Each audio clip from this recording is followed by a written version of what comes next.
Bulletin की शुरुआत करेंगे इस वक्त की बड़ी और बेहद खास खबर के साथ। दरअसल प्रदेश की सबसे बड़ी इमरजेंसी में 4 घंटे के बाद आईसीयू मिल चुका है। एसएमएस अस्पताल के ट्रॉमा सेंटर के कुप्रबंधन से जुड़ी एक खबर।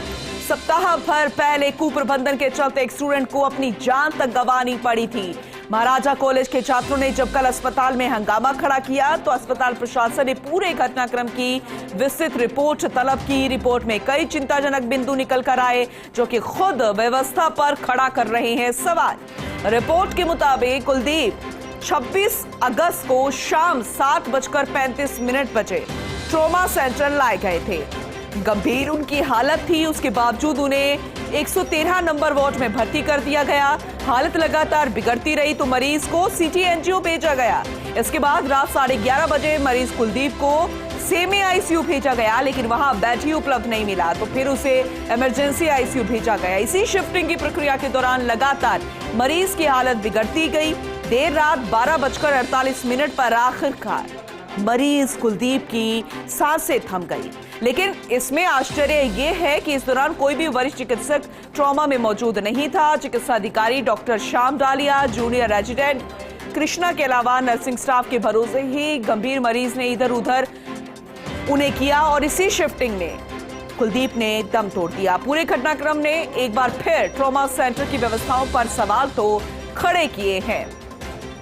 ज्यादा जानकारी देंगे हमारे वरिष्ठ संवाददाता विकास शर्मा हमारे साथ जुड़ गए हैं।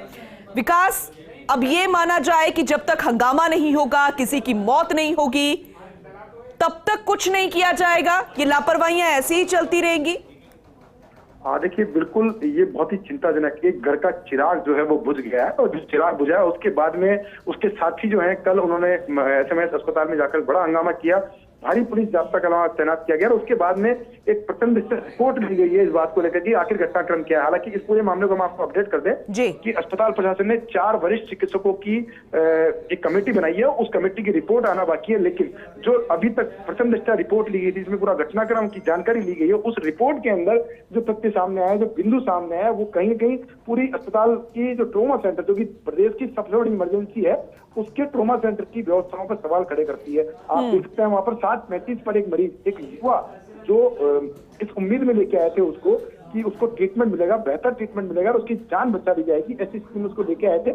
और 11:35 तक वो मरीज इधर से उधर घूमता रहा, भटकता रहा, जांचों के लिए गिरता रहा। आखिरकार एक बार आईसीयू के अंदर शिफ्ट करने की नौबत भी आ गई, लेकिन वहां पर बेड उपलब्ध नहीं था। इस तरह की रिपोर्ट के अंदर जानकारी की गई है। प्रथम दृष्टया जो रिपोर्ट तैयार की गई अभी तक, क्योंकि अभी तक फाइनल रिपोर्ट आना बाकी है, लेकिन प्रथम दृष्टया अभी तक जो पूरा घटनाक्रम को लेकर के जो रिपोर्ट आई है उसमें ये बात कही गई कि सेमी आईसीयू में उसको लिया गया था, लेकिन वहां पर बेड उपलब्ध नहीं था। उसके बाद में उसको इमरजेंसी आईसीयू में शिफ्ट किया गया और इस पूरे घटनाक्रम में 11:35 तक का समय गुजर गया और 11:35 पर उसको आईसीयू में लिया गया जब उसकी हालत और अत्यंत गंभीर हो गई थी और 11:45 पर उसकी सांसें थम गई। और इस पूरे घटनाक्रम ने एक जो घर का चिराग है वो बुझा दिया है।